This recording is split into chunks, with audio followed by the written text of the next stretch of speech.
Hello, everybody. It is Monday, 6 p.m. Mountain Standard Time on June the 5th, and you are joining us on this beautiful evening for a discussion on race, data, and politics, policy reform to be specific. My name is Iman Bukhari, and I'm the founder and leader of Canadian Cultural Mosaic Foundation, a not-for-profit organization working to improve race relations in Canada. Our event today is actually put together thanks to a small grant from Empathy Week. Empathy Week is a 7-day festival that runs every year in Calgary from June 1st to the 7th, dedicated to promoting empathy, fostering human connection, and nurturing a more compassionate society. It serves as a powerful reminder of the profound impact empathy can have on our lives and communities. Throughout this week, the group has curated a diverse range of events, discussions, workshops, and activities that dwell into the heart of empathy. Such as this event, the organizers invite you to explore the thought-provoking panel discussions, engage in interactive workshops, immerse yourself in art and cultural experiences, and embrace the power of storytelling, which is a part of what you will be doing today as well.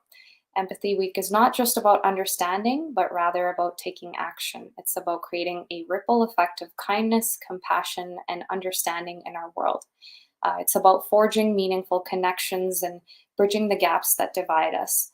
So thank you for taking that action and being here today. By participating in Empathy Week, you have the opportunity to expand your perspectives, challenge your assumptions, and grow as an individual.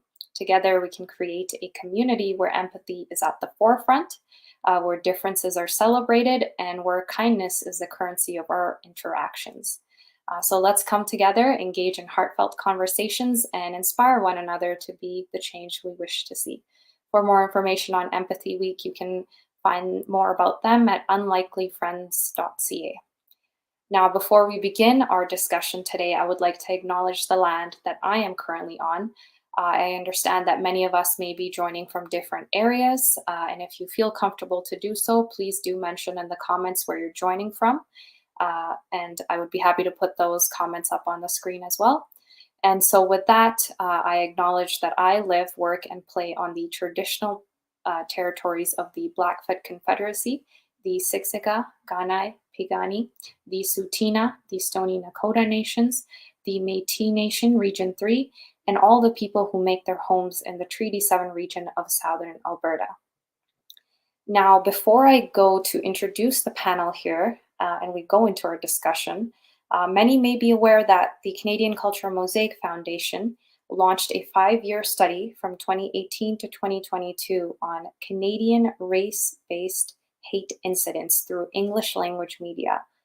What this means essentially is that over a 5-year period, so 2018 to 2022, we looked at every single mainstream news outlet to analyze the reports of racism covered in the media, to look at trends such as the seasonality, the frequency, the locations of reported incidents, the ethnicities targeted, the intersectionality, so things such as religion, gender identity, sexuality, and more. And also looking at the criminal justice process. So for example, 28% of the reports mentioned in the media were reported to the police, but 4% of them actually had criminal charges. And it's well known among police services and others that incidents of racism are vastly underreported due to fear of retaliation or repercussions, distrust in the system, lack of awareness of rights and protections, and the normalization of racism. So us as an organization, we truly believe that data-driven and evidence-based policies should be the standard in Canada when we're looking to allocate resources wisely and create, of course, better outcomes for all Canadians. Because without the data, we're merely making assumptions. And according to the Canadian Criminal Code, a hate crime is defined as a crime motivated by hate based on, race, ethnic origin, language, religion, sex, age, mental or physical disability, sexual orientation, and whatnot. But a hate incident is a non-criminal action that's committed against a person or property with similar motives that I just mentioned. So, because hate incidents are non criminal in nature, police are actually limited to their ability to be involved. Um, and our national race based hate data provided by Statistics Canada, it really only consists of police reported crimes, even though most racialized and Indigenous peoples experience hate incidents, not crimes necessarily. So, according to our 5 year study, only 4% of the reports were actually deemed a crime. So, we're missing 96% of the data here that's not being collected Canada wide. And that was proven through our study. And it really just shows that the everyday racism that happens in our country that is linked to systemic racism, and it doesn't go anywhere because there's no data behind it. And we simply can't reform our system or mitigate racism without collecting the data on these hate incidents in order to better understand the issue. And with that, I would like to introduce our panel here. So we have Chad Haggerty, who is a Métis lawyer who has spent most of his life working in the criminal justice system. In his mid-30s, he chose to go to law school so that he could help the people that needed the benefit of his experience the most, people accused of crimes. Thank you so much, Chad, for joining us. My pleasure. And next we have Hajar. Hajar is a respected professional in the field of anti-racism and diversity, equity, and inclusion with over 10 years of experience working in community development, police work, and social justice activism. Thank you for joining us. And we also have Stephen No here, who currently works as counsel in Riven and was named one of Canada's top 25 most influential lawyers by Canadian Lawyer magazine. He's leading a movement called Fix Police Reporting that is focused on removing barriers to reporting hate crimes to the police. And we also have Kaywan, who has a PhD in mathematics and works as a data scientist with a personal interest in topics related to discrimination and equity. He's passionate about using data to inform and influence policies that directly impact underrepresented groups. Now, at any point in time, if the audience have any questions, please do type them up, whether you're on YouTube, Facebook, LinkedIn, wherever you may be streaming this live, and I can certainly bring that up at the end. I do have some discussion topics, and I think we can go off them as we start this discussion. And the panel, please feel free to chime in as one person talks if you have anything to add.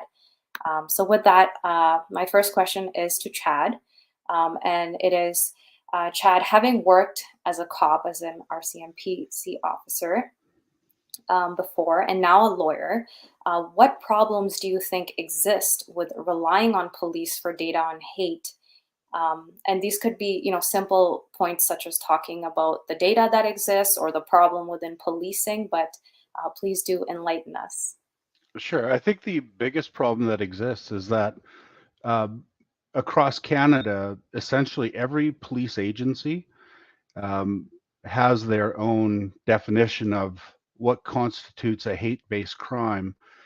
That impacts how the data is collected, how the data varies from region to region, from policing organization to policing organization. Compounding that, you've got the personal biases, the internalized biases of the individualized officers. So even within a specific police force, and as an example, I work in Calgary, so my primary contact now is through Calgary Police and the files they investigate, the people that they charge.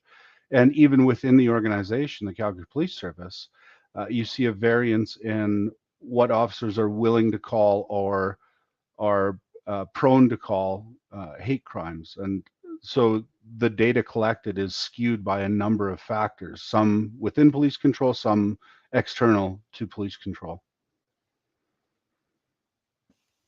Thank you for that. And do you,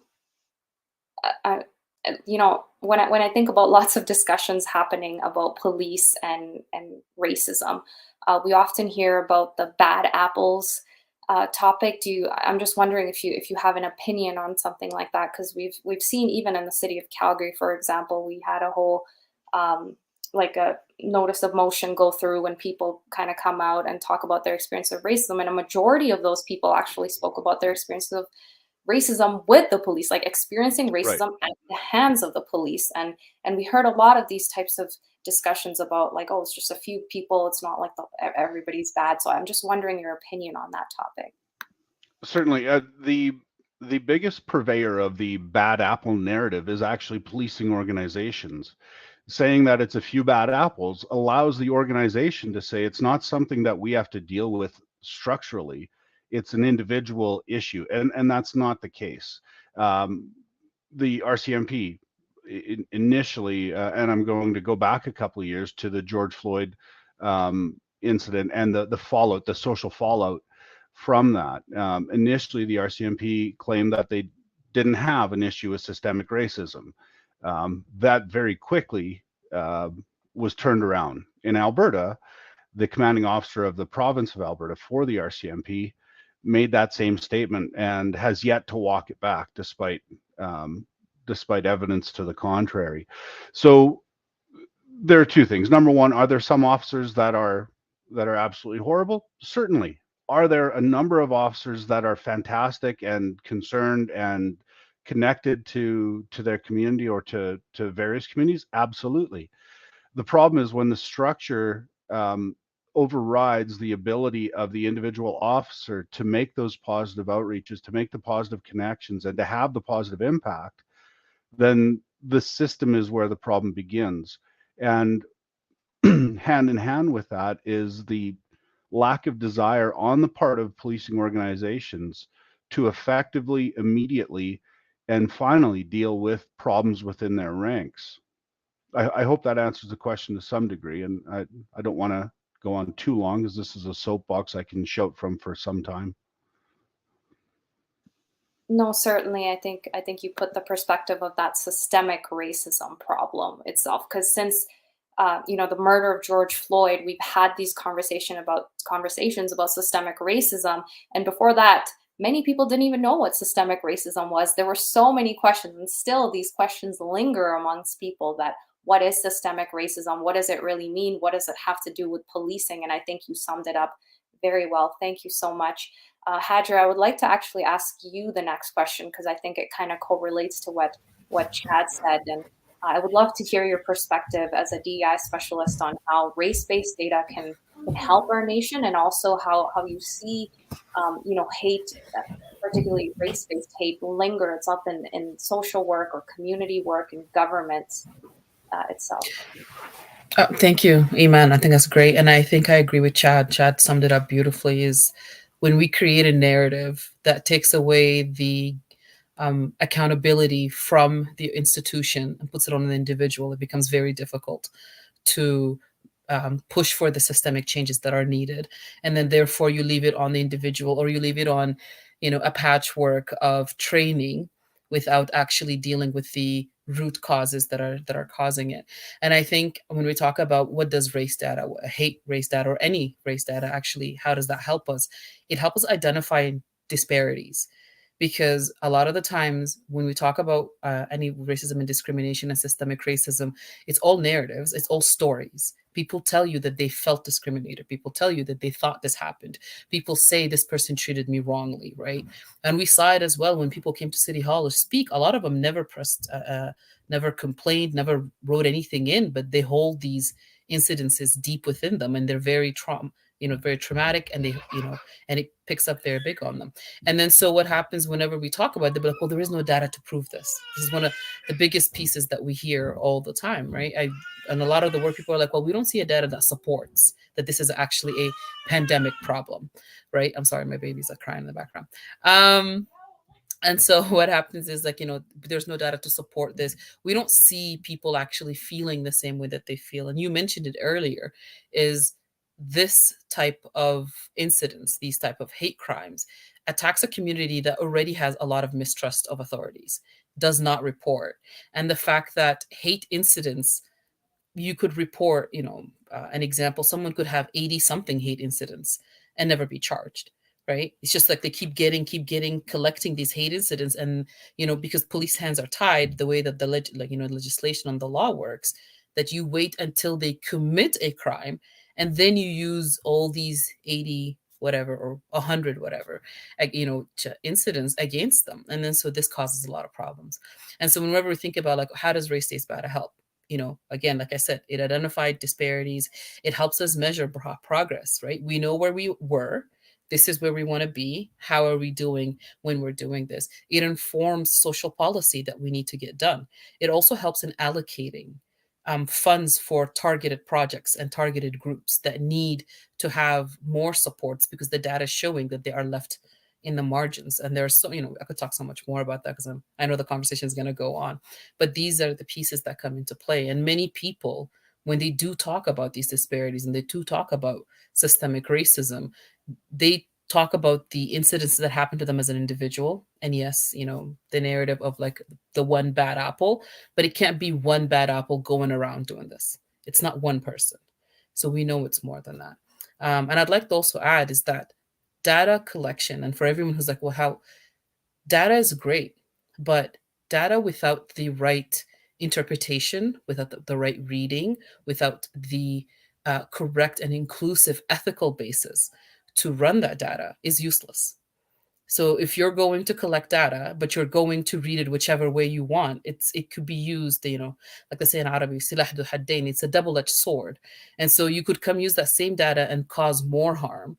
And then so the interpretation of that data, I think, is very integral to how useful the data is and how well it works. And then I think this is a great conversation to be had, in which we really got to look at the ethics that we talk about all the time are very Eurocentric. They don't include people from marginalized communities. We were not part of the conversation that was being had. And so a much bigger conversation to be had is when we talk about ethics. How does that apply and how inclusive is it? Thank you so much, Hadra. I'm not sure if any of the panelists wanted to add anything more, but if you do, just put up your hand and you can certainly lead that conversation. But thank you so much for bringing that up, because when I look at the 96% of incidents that we have that didn't, end up being a crime, it's exactly like this. It's something that happens in the workplace, something that happens in your child's school, but it's not a crime to be racist, right? Like, unless if you're beating the crap out of someone and even killing them, it's not going to be a crime. Truthfully, that's how limiting our criminal justice system is, but it doesn't change the fact that people experience this every single day. And without the data, how can we prove it? So it's a consistent battle against our governments and our policing system to try and do something about it. And I want to talk about that policing system. So I don't even truthfully, the police shouldn't even be involved in incidents when we're talking about here. So like, it's already like they're collecting their data on hate crimes, right? And they also have, at the end of the day, a right to say, is this a crime or not? Yes, I understand we have legislation in place, but at this, talking about the motive is up to the police officer at the end of the day. And Chad, you can correct me if I'm wrong here, but it's up to them to be like, yep, this person had this motive, so we're going to go through with this. Is that correct, Chad? No, it's absolutely correct. In fact, Calgary Police Service has a unit dedicated to determining whether or not a crime is hate-based, and whether or not, for example, after the discovery of unmarked graves around former residential school sites, a number of churches were vandalized, and it was a Calgary Police Service officer who decided that that was a hate-based crime, when it could have received a number of other designations. One of the issues that we're seeing here is that hate-based crime, there are only a few hate-based crimes in the criminal code. One of the more frequently used, or becoming more frequently used, is section 430 subsection 4.1, which is mischief based on hate, essentially. And largely it's aimed to prevent vandalism and similar acts towards identifiable structures that are identified by race or connection to an identifiable group. Now, if you look at Canadian society, what the largest number of identifiable groups are Christian churches, government buildings, police stations, the social structure that's imposed by the colonial system, and the structure that exists. And we know that the structure has flaws. It has the inherent biases. That systemic racism is an actual thing. So if you were to protest against, say, a church, or the involvement of the church in residential schools, now you're not just engaging in what might be identified as a crime according to the police. You're engaging in a crime against an identifiable group, and you get a hate tag rider on it. So hate crime, when we think about enforcing hate crime, it's to protect the marginalized populations, to protect the vulnerable. That's not what's happening. It should surprise nobody that the law is being twisted and used to protect the structure that exists. That's unfortunately a common tenet. So I question that. I'm like, should police be the ones who figure out the motive behind such incidents? Sure, they can be part of the crime investigation, but should they be the ones who are figuring out what's the motive behind this?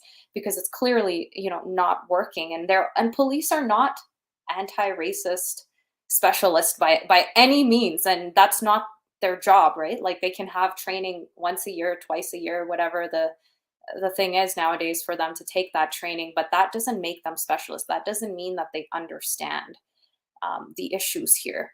And the culture itself is another aspect. So definitely I would question that authority to begin with. But Stephen, I would love to hear about what you're currently working on with the work that you're doing, and what you think the current barriers are to collecting the data and reporting, and how do you think we can do better? Absolutely, and thanks for the conversation. I mean, the status quo is clearly not working right now. I'm someone who's actually was a victim of a hate crime, and that's when I realized all the flaws in the system. Right now, the narrative right now is spinning around a lot of victim blaming. It's frankly easier to order a pizza right now than it is to report a hate crime.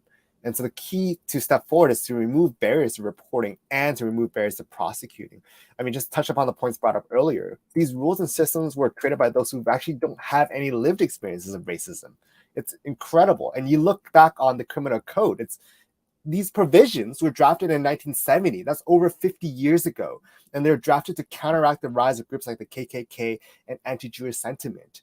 And that's why they're drafted that way. But nothing's really happening. We're doing a lot of performative anti-racism work through data, which is important, but there's no actual substantive action being taken. So for example, like, I was part of these working group sessions to amend the criminal code. That was 2 years ago. There's been nothing done since. And so I think there's an opportunity here to really lead and set an example. My biggest fear is that we're just spinning the wheels here. We're blaming the victim. There's so much victim blaming happening where, well, that wasn't a hate crime, that was a hate incident. Why are we relying on the victim to define this? And so I've spoken at over 100 talks. I've done over 100 talks and media appearances in the last 2 years to kind of move the needle here. I honestly think because of the work, Vancouver is now on the cutting edge of this. If you have checked, Vancouver allows you to report hate crimes and incidents in over 13 languages through phone, through text, through online reporting, and multifacets of way. There's no other city across North America allows this. So we need to have and adopt a tech-minded a mindset to help alleviate this. Right now we're in like 2023, and right now, frankly, you're relying on like 1990s technology to report a hate crime. I just checked the Calgary Police website just now. You can report hate crime, you can report crimes online for things like vandalism, but nothing for hate crimes. So I think there's an opportunity here to move forward, and that's what I'm working on to help alleviate and remove these barriers. Because right now the status quo is clearly not working. Thanks so much for that, Stephen, and thanks for the great work that you're doing. It takes a lot to do this kind of work, and for someone who used to work in government, I understand the system in place, that it takes time to do things, and that's valid. Yes, it does take time, but are we ever really moving the needle? As you say, Stephen, that's a bigger issue, and no names mentioned here, but worked for government previously who wanted to do anti-racism work. The type of people in control, like, yes, the lower folks who are kind of working on the strategy maybe very diverse, and people of color, Indigenous, Black, Asian, Brown, all of that. But the managers who get to actually have a say are the ones who are often white. And that's another issue. And even if the manager itself may not be white, they still need approval from a white manager above them somewhere. So the narrative itself is not controlled by people of color. And that's a problem, because we are the ones that are experiencing racism. So unless if we are able to tell the story and work towards the solution, we're not going to be able to get there. So thanks so much for sharing that, Stephen, and the great work that you're doing. And I would love to hear from you, K1. You're an awesome data scientist. I would love to hear, how do you think our governments can improve through informed data? Are there other countries that are perhaps a better example of the systems in place? I know Canada historically strayed away from collecting race-based data, and we've seen, data push false narratives. We saw this during early COVID-19, and even now we're seeing a lot of hate-driven notions around the world on social media in particular, not only just racist, but all types of hate. And it's using, it's justifying these heinous acts of racism or other types of isms. And we hear this a lot, like I've read a lot of articles and seen a lot of discussions with governments saying, okay, we're going to collect data, but like, we don't know how to do it properly. We don't want to offend anyone. We don't know how to go about this. And I'm just wondering if you as a data scientist can give some input into that. Yes, sure. The Canadian government, as you mentioned, is a little hesitant about collecting race-based data, and that is based on the racial data that previously had been collected, has been used to actually perpetuate the racism that actually exists. So harming people more than when it was not collected. So while that narrative is valid, we cannot just say that we don't want to collect data or close our eyes and just hope that it doesn't exist. As Hajar was mentioning, the right interpretation of the data there is a key.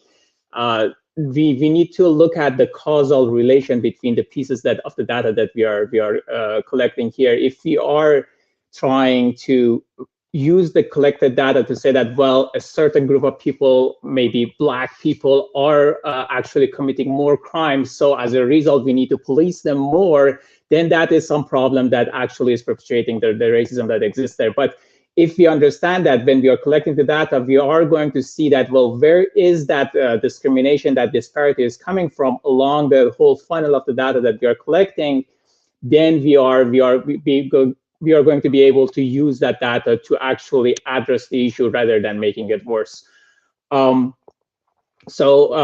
Ontario had started, I think, in 2018 on collecting some race-based data. BC has been talking to the communities to see how they can collect it and how should be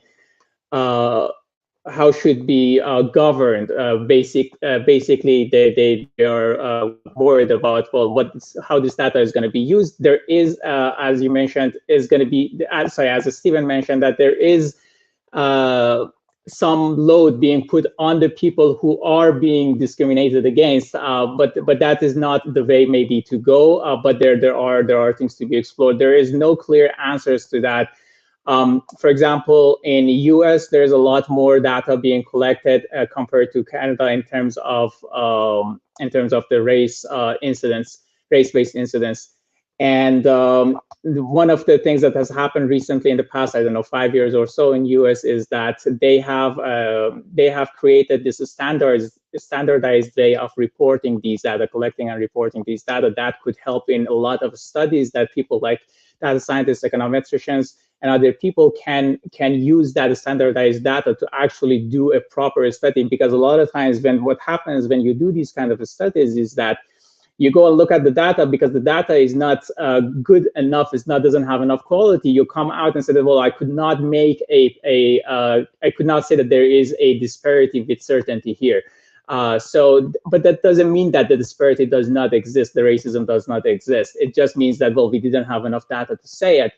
While a lot of studies that the US government has allowed to be collected, now people are using it hundreds of thousands of incidents, police reports and arrest reports, criminal justice filings that people are using to actually show that there are a lot of disparities. I was actually just looking at how other countries are doing this, and seems like there are a lot of different ideas about what race data should be collected and should not be collected. For example, France, Germany, Austria, and a couple of other countries, it is illegal to collect such data. And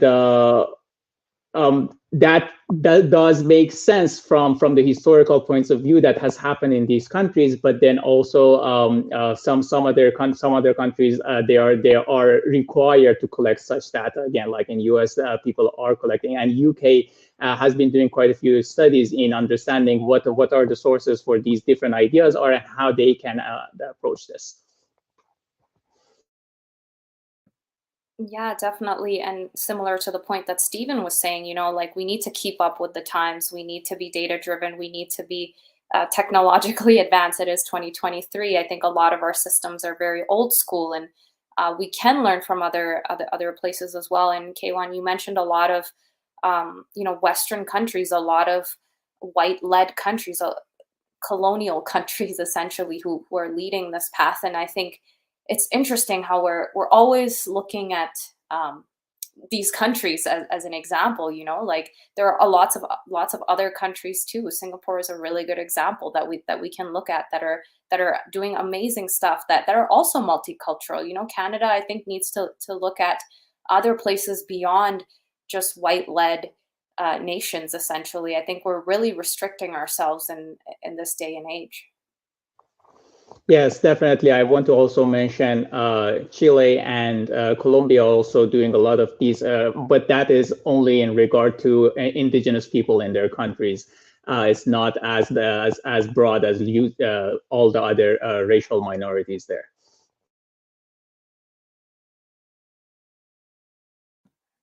Chad, did you have anything to add? Yeah, there was. It's sort of tied into one of the comments in the chat.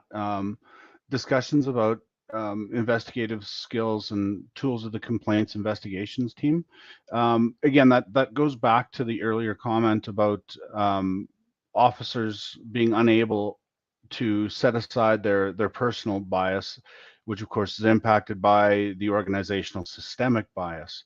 Now, it sounds like Stephen's done some amazing work, absolutely amazing work in Vancouver in helping the Vancouver police find a pathway to at least recognizing and beginning the process of addressing systemic and internalized bias. But it needs to be it needs to be at the forefront of the conversations.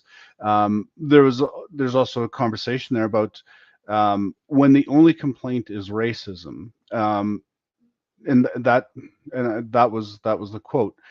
If somebody's being racist, there is a small chance, a very small chance, that they've actually done anything criminal. As Iman said earlier, it's not illegal to be a racist. It's not illegal to be hateful until that becomes action of some sort. And if action is premised on prejudice or hate or bias, then very often it's the human rights code that would enable action to be taken against that. And it's rare that the police would be able to engage in any enforcement action. And yet police are often the primary data collection device for hate-based activities or hate-based crime, when there's so much racism that falls outside of that. So there's this huge gray area, and I don't like the terminology that's used in the criminal justice world, but it's the dark figure of race-based crime, and dark figure in quotes is for the unknown figure, and that unknown figure is impacted by a number of things: whether or not police are recording them properly, whether or not complainants trust the police or the system enough to actually make a complaint, and there are so many things that go on there. I know has comments to add to that, so I'll pause so she can jump in. Thanks, Chad. There are many, many things. And I think, as mentioned by everybody, and I think it's how data is mentioned, one of the things that I was going to talk about, there's a hesitancy to report data as is due to bias and to fear and denial of systemic racism. And so an example of that is a research was carried out, and then it turns out that the system in which how people who do come from overseas, new immigrants who do come from overseas, from countries that are considered quote unquote third world, their education levels are not accepted. So they will go. So when they're looking at medical students, for example, they will do all the testing, they will pass all the, whatever it is that they need to do. And for the medical students, no one will give them residency. They'll wait forever to get into residency. And then the claim used to be they don't have Canadian experience, but they've gained the experience. But nobody wants to give it to them. It's because there is this bias towards the fact that, they're not really real doctors, they don't really know anything, and all these bits and pieces. So when the data started showing up that more and more it's purposeful, that how this is done, there was a whole argument broke out of like, how do we know for sure that this data is showing that the system is not allowing them to do it? It could just be like they don't know what they're doing. Yeah, they're passing the test here, but it seems that they're not really meshing into Canadian culture. And then this is why they're not getting to the residency. They don't understand how to apply. And you're like, but they applied and they're in the system. They're just awaiting appointment. So it's not even they didn't know what they were doing, but there's this hesitancy to kind of accept the data that it is showing there is a lack of. Also, there was talking about the connection between, and this is the conversation within the immigrant sector, what that was happening, the connection between employment and poverty in the immigrant sector and people of color. And this whole argument also broke out again. It's like, how do you know that people who are racialized communities are more who are in poverty because it is because of racism? It could be that they don't have the experience. It could be, and so there's always these other rules, other excuses, all these other explanations that come into play when the data clearly shows it. And so that really makes it very, very difficult sometimes to kind of showcase the data as is. And there's this fear, right? They're like, what are the funders going to say? The donors are not going to really like this data. So let's try to work it out that it's not really we in Canada are doing. And so this is like a very, very important conversation to be had, in which there is a lot of race-based data that is sitting with many organizations and even the government, and it proves a lot of what's being said, but due to the just denial and just bias, nobody wants to share that data or put that data and interpret it in the correct way possible for us to do it. And I think Kevin mentioned it beautifully. In the United States, they take so much data, they collect data from everything. And that collection of data saves lives. Just, we're talking about race-based and policing. Let's talk about the medical field. Collecting race-based data in the medical field saves lives. Racism in the medical field kills, period. There is no if, buts, where you make a mistake because you don't understand, because you don't have the data, because you're refusing to. That's it. It creates that. And if you don't have an advocate, it doesn't get you anywhere. And I'll give you a very quick example of, I'll use my mother. My mother's gallbladder ruptured. We didn't know it ruptured. And I see her and I say that my mom's yellow. So when we go to the doctor, I'm telling them, I'm like, my mom has a yellow hue to her. This is not right. And the doctor looks at her. He's like, she looks fine to me. Like, she looks perfectly fine. And I'm like, no, I know we're Black and to you, we all look the same. But I'm telling you right now, she doesn't look right. There's something wrong.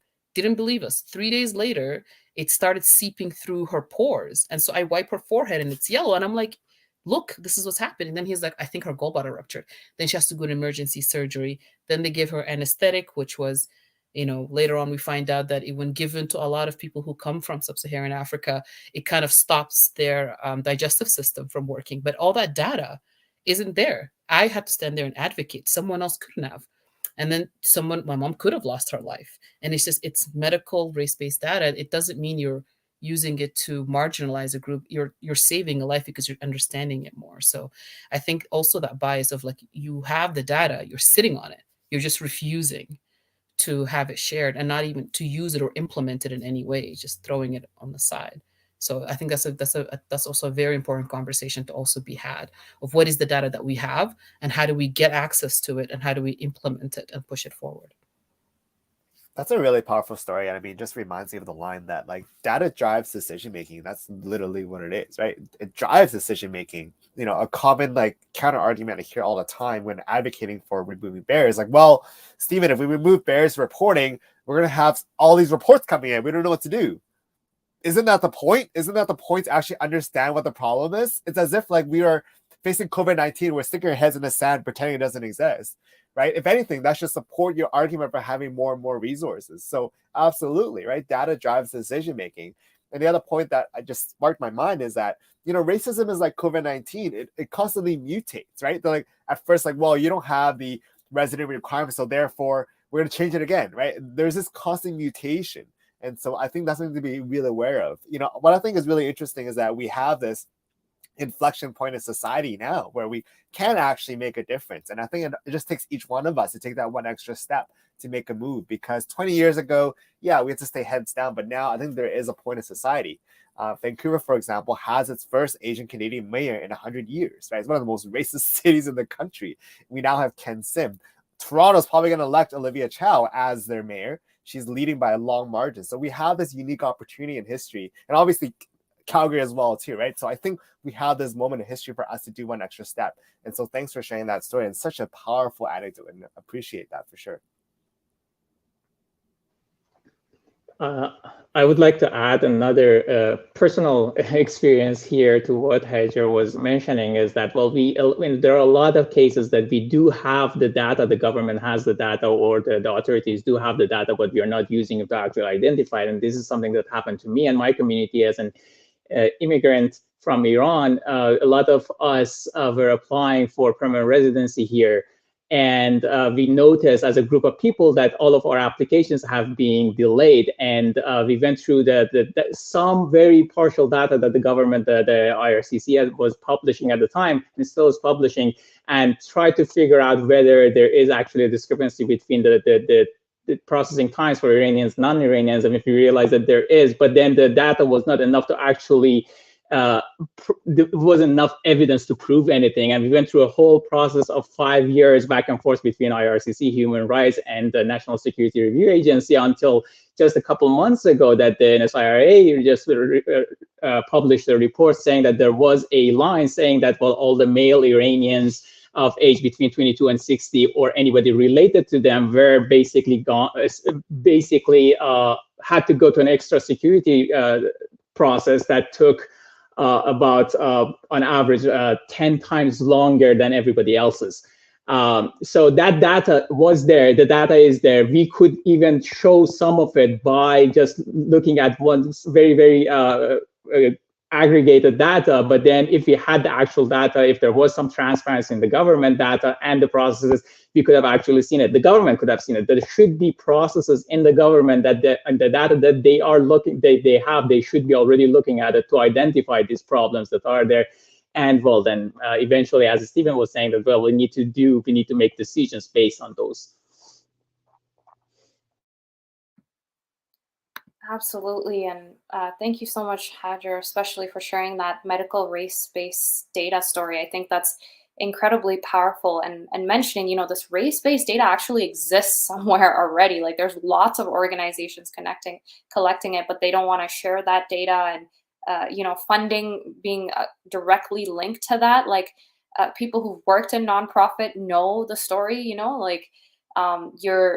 You're going to sell a certain type of story to get your funding. That's literally what matters at the end of the day, unfortunately. And that's all linked to the government. This is all part of that systemic racism story. And thank you, Kayvon, for sharing your stories, as that also brings that same notion about. And, I think of Canada. I immigrated here just before 9/11, and I think about, this country having this notion of the land of multicultural, the nice country. I feel like we use that as an excuse of we're nice people. We don't mistreat people. So that's continuously used as a reason for going about not doing anything about racism, essentially, or not doing enough about racism in our country. And When I think about the 96% of incidents that we collected over the past 5 years, a random thing pops up in my mind. A Black woman has her child in daycare, and the child is continuously, seeing racist rhetoric towards this child, like 3 years old child, continuously facing racist rhetoric. No, that's not illegal. That's not a crime. So what can we do about that? And having that data to see how often this happens in these spaces, whether it's the medical field, the childcare field, the schools, wherever, will be so important. The way that our governments fund initiatives is directly linked to hate crimes a lot of the time, seeing which community is targeted. That's fair, but we also need to look at hate incidents in that sense, because they actually show us the spaces as well of where this is happening. So if it's happening in the medical field, most likely it's probably not going to be a crime, but it's a concern. So we need to have that data. It's so incredibly important. And I just want to ask the audience, if they have any questions, please do put them up here. We have 2 questions of the same type that anybody can really answer, just asking, what can we as an audience do about policy reform? We're not all Stevens, so how do we make a difference? If anybody has a response to that, that would be great. Yeah, I think now there are people in the audience that Mr. White, Peaston White, he's a former RCMP officer, so shout out to him. And he knows, as I do, that every member of the RCMP swears the same oath. They did back in the 90s when I swore the oath. They swear essentially the same oath these days. So how does systemic racism persist? It persists because it's pervasive and it's insidious. So what we need to do, and people like Mr. White, people like myself, have called upon the RCMP to make changes, to change the structures. And that's the first thing that has to happen, because until there's a will for change, as one of the other audience members mentioned, he called it that, there isn't enough cost to organizations. Until there's a will, the change isn't going to happen. And there are voices out there shouting for change. So that's the first thing that I think needs to happen, is you need to be vocal. We're all here, we're all interested or invested or impacted by this issue.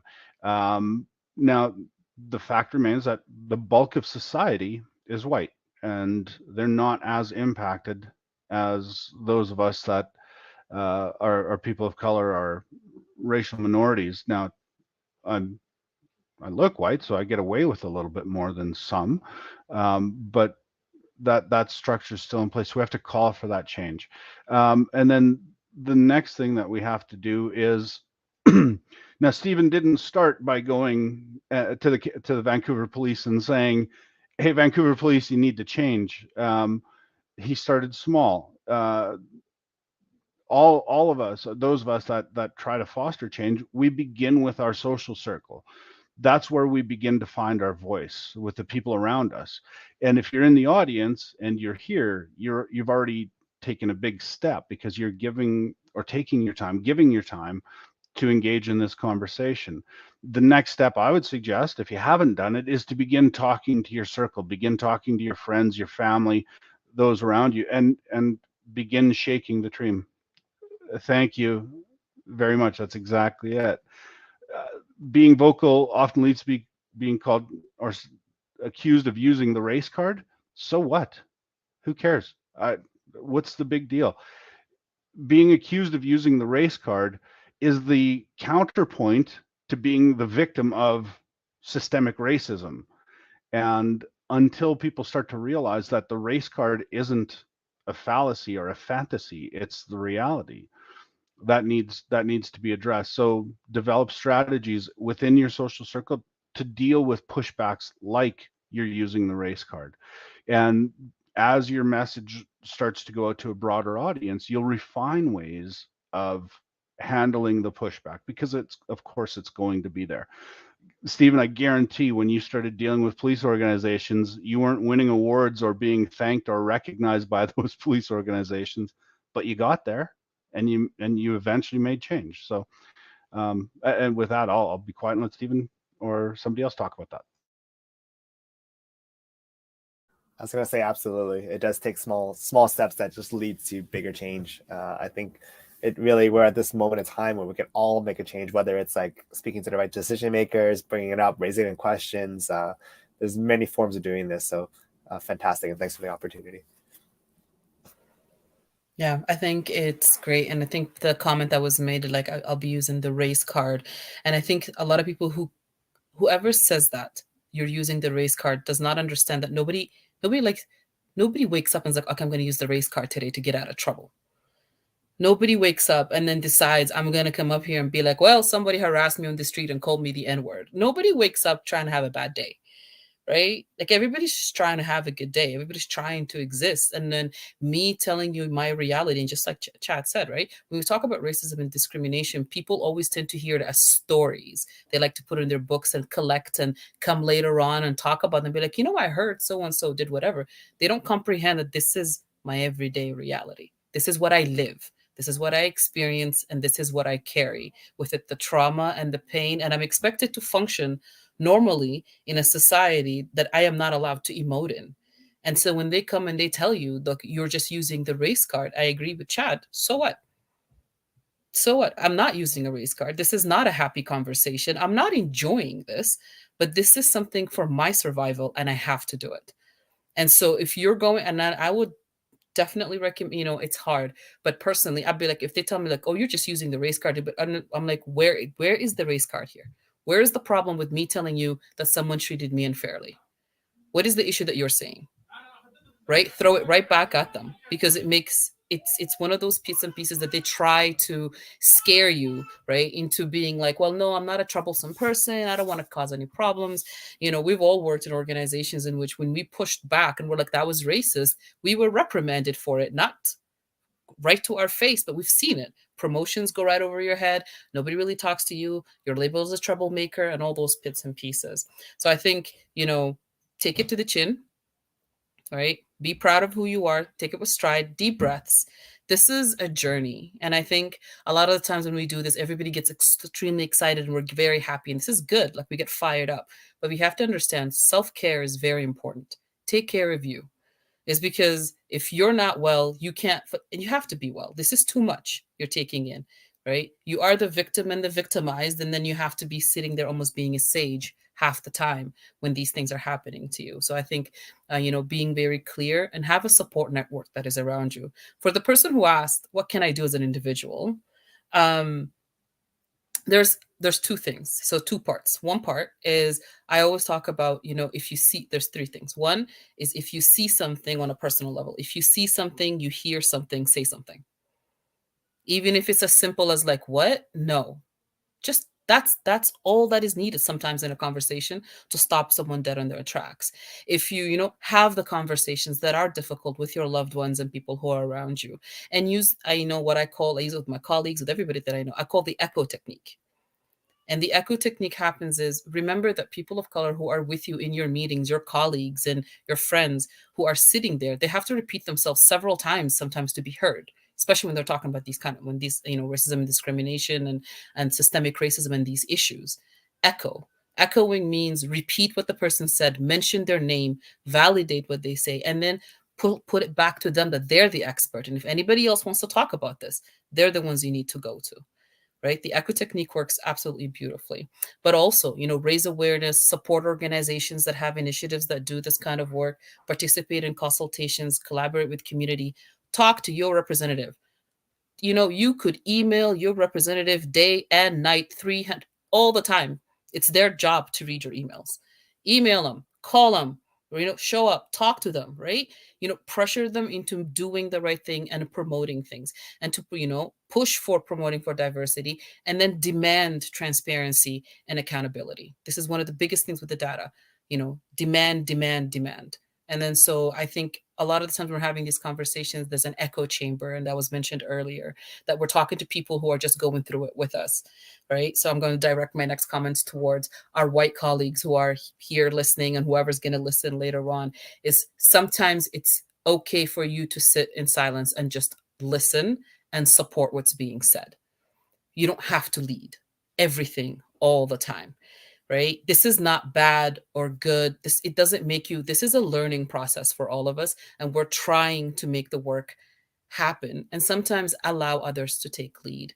And the willingness to do the work should come, because we don't have, this is why we talk about systemic racism is based on power and policy. We can't do that. And so I'll, step aside and give a chance for those of us, and a lot from the community, who are doing the work, to do the work that they need to do, and then support. It's perfectly okay to be in the background, and it's perfectly okay to be a cheerleader. You don't always have to lead it, because this is not, it's not a, it's, people think it's a badge of honor, but this is just, it's the right thing to do. It's the human thing to do. You don't always have to have accolades for it, right? And think of it like the oppression Olympics. Nobody wants to be the winner here.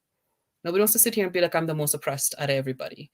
We're all just trying to exist and to live in a better place. And so allow us to live in a better place by giving us the space and release some of that power, right? And then work with us to write the system so it's equitable for all of us. I think that's something we definitely need to think about and run through our minds all the time.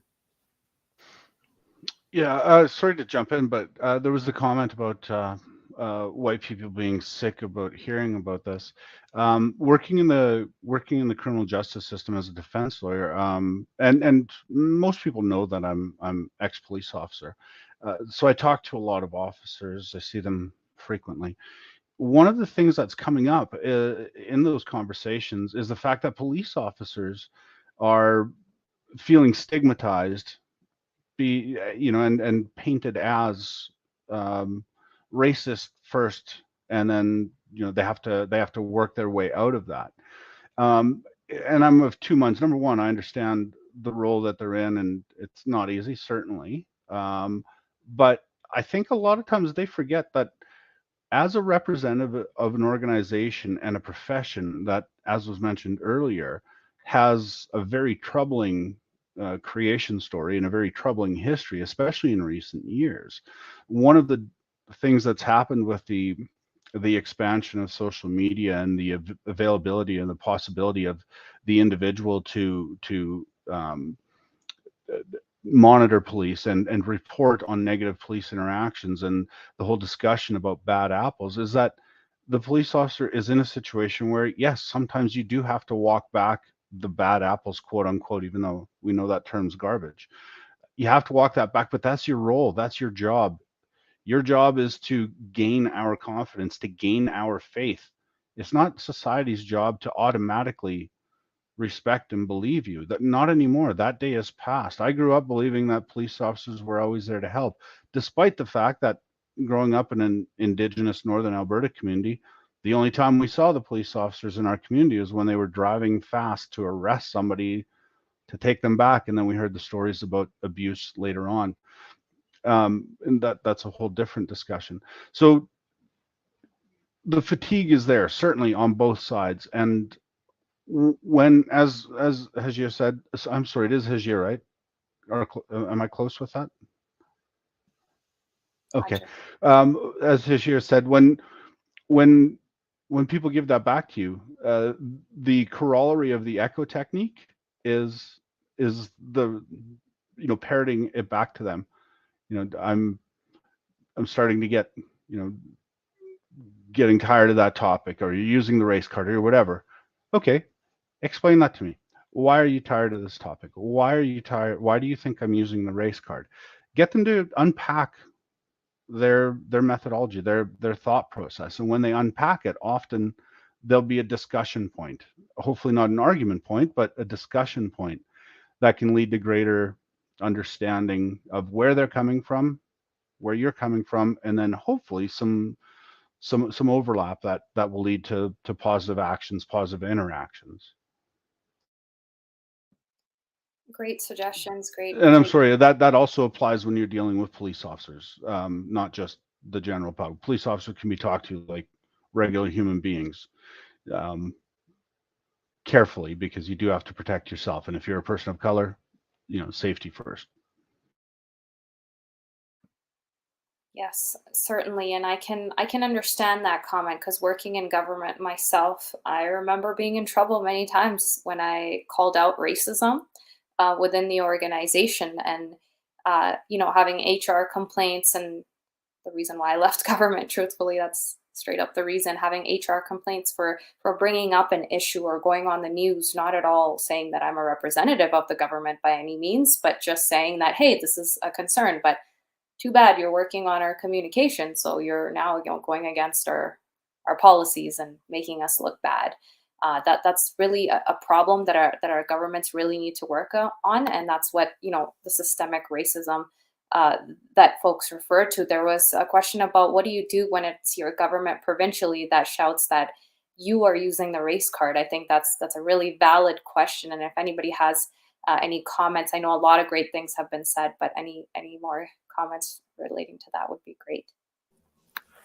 I mean, there's a lot of magic here in terms of like how to present it, right? I mean, sadly, it does require some bit of candor, like kind magic. And so, when we got Vancouver to change the systems, it did require quite a few one-on-one meetings with the board and also with the chief, right?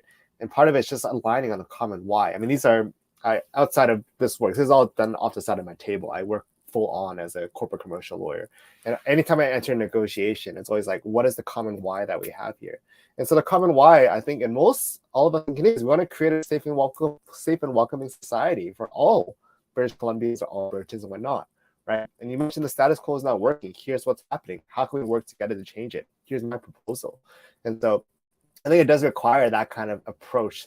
Sadly, it does require additional thinking, a lot of thoughtfulness, trying to figure out what the whys are, but that's what it takes, sadly. And sadly, I don't know, it does require additional work on us. We're paying this additional diversity tax to put on this burden. So my hope is that, in the future, as we get change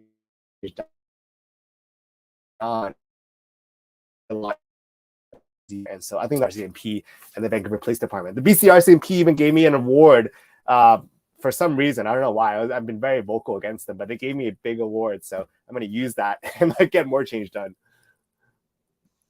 And I will add to that, like I've seen that. Sorry, Kayvon, I see you're going to comment. I'm going to let you talk next. But I will add to that. I've seen that, like governments will be like, we hate what you're doing and get you in trouble sometimes and be like, here's an award, by the way. You were so awesome. Thank you so much.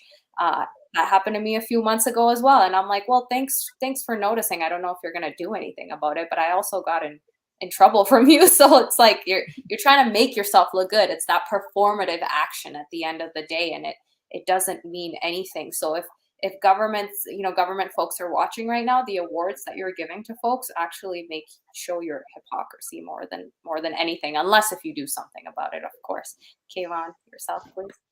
Yeah, I wanted to add to that if my government is telling me that you are using the race card, what should I do? And as Chad mentioned, that in response to if people are telling us you're using the race card, so what? If the government says it government's job to show that they are not being racist here, right? So they need to be transparent. So in terms of like what people can do, like as individuals can do, is that ask for transparency from the government to actually show the data that they are not being not behaving in a discriminatory way.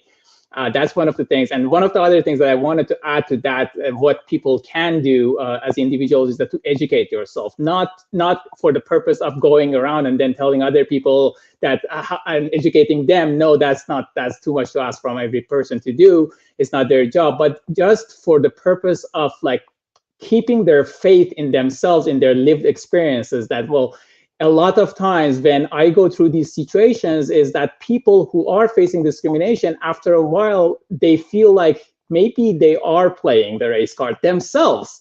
And then that kind of like slows them down, and maybe then they stop actually going and asking for their rights. But by educating yourself, by going around and reading what is out there, what researches have been done, what results are there, and what they actually mean, and in their cases, they can at least keep the faith in their own lived experiences and say, well, okay, whatever I'm experiencing, this is a valid experience, and I need to push forward. Even though if they are not doing anything more, just by educating themselves, they can keep going. Thanks so much for adding that. That's so true. Like how often have we had these experiences where we're like, okay, maybe I'm playing the race card. Like even myself, working in government, I'm like, hey, I brought it up 10 times already, not gonna do it the 11th time because for one thing, I've been in trouble enough and maybe they're not gonna take me seriously, or maybe I'm overthinking things. But deep down what it is as well. So absolutely brilliant discussion. Thank you so much to our amazing panelists. The last thing I kind of wanted to add was us as an organization, we put together that research study for 5 years, and our next steps are, putting out a petition through the House of Commons in partnership with an MP to support us. Asking the government of Canada to hire an independent agency that can work with different organizations to gather that data or gather it themselves. But so important for the agency to be independent because we're not going to trust Statistics Canada, law enforcement, policing organizations to do this due to the broken trust. We need to collect this data on not just race-based hate crimes, but also incidents and their characteristics. We've seen previous initiatives fail due to government agendas or lack of funding, and it's so paramount that this work be data-driven and done in partnership with provincial, federal, municipal, without the interference of government. So that's the petition we're putting forward, and we'll be sharing it all across our social media. And I hope you can all support us and share it amongst your colleagues and peers. But that's another action that you can take. We often hear these questions, well, what can I do? I'm an individual. And it's like, you can actually do a lot. You can do so much. Every single panelist here has brought up so many amazing ways that you can bring it up within yourself, your organization, your peers, your social network. And a lot can be done. And this is the time, like it's so important to use momentum. I think about us as an organization, and we pushed we got 75,000 signatures in June of July of 2020, and that was right after the murder of George Floyd. It was that momentum. People were talking about racism, and because of that, the city of Calgary was forced to kind of do something about it, and they put out a strategy. Let's follow up, right? Like you put out a strategy, great. Like it's a starting step. Let's follow up and hold them accountable to it. So it doesn't just end with signing a petition and going from there, but you have to follow up on it. So really, if folks who are watching this, please watch out for our social media as we put out that petition. And I really, really want to thank Chad, Hajar, Kayvon, Stephen. Thank you so much for sharing this incredible knowledge. This is a topic that we've seen people talk about, but be afraid to talk about. And I think it's that whole idea of Canada's essentially afraid to talk about racism, right? We're the nice people. Why would we talk about this? And we need to talk about it because it is a growing concern, a polarizing country. Like we're seeing, particularly after COVID-19, we're seeing such polarized views amongst people. So we need to work on this now, and our governments need to take this seriously. And we have, two lawyers here, a DEI specialist, a data scientist giving you great solutions. Please listen to them. And thank you so much to absolutely every single person. There were so many comments in the chat here, but they were really, really, really big. So I didn't want to put it up because it would fill up the whole screen and not be able to go there. But honestly, you can find the comments. I see some comments on Facebook, on LinkedIn, on YouTube, on Twitter as well. So feel free to engage in those conversations, and let's keep this conversation going. So thank you so much. If the panelists have anything else to say before we end this conversation, feel free. I think the only thing I would say is that, well, there might be 5 of us on screen. The comments in the chat and the depth of knowledge and awareness and intelligence on this topic is all around you, can be found immediately next to you, I'm sure. Have the conversation. I think you'll find more allies, or be a better ally or more visible ally than perhaps you expect.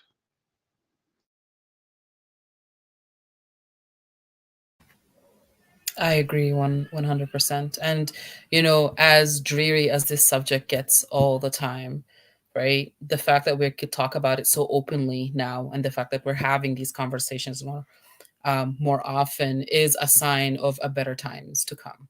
right? We're going to get bolder and bolder and louder, and and more of us are going to talk about this openly, and this is going to be great. Because I remember 10 years ago, this is not a conversation that would ever be had. This is not a panel that we put together. People will not be listening. It's just a whole different thing. So this is absolutely incredible, and work is being done. So this is fantastic, and thank you, Iman and the Mosaic, for holding this together. Absolutely. And there's a concept called raising the wall of sound, where you just raise the noise level so loud that people cannot deny but listen to you. And so this is working. And so thank you. If you want to reach out to me, if you want me to invite me to speak, find me on LinkedIn. Happy to discuss more down the road. Thank you. I also want to thank you for starting this conversation. It's great that we are talking about it, and it's important. And I think the step forward with collecting the data, with analyzing that data, and with using that data to make decisions, it's going to happen. It's just like the matter of when. But then along the way, we need to actually involve people who are stakeholders in this to actually govern the process, and so that we make sure that it's not going to be actually abused. That's a big step in it. I'm 100% sure that it will happen sooner or later, no matter what. Absolutely. Thank you so much once again. And we'll keep talking about this. And as Kaywan just said, like it's just a matter of when. So let's make it tomorrow. Let's make it next year. Let's make it a few months from now or a few years from now. I know government, it takes time. So I'm not going to really mean tomorrow. Could take a year, could take 2 years, but we need to work towards it. Thank you so much. This was an amazing conversation. I appreciate the audience as well for all the comments and the questions, and the panelists, of course, for sharing their amazing knowledge. We will connect again. This conversation does not end here. We will keep going. So thank you so much. I'm going to end this broadcast. Bye.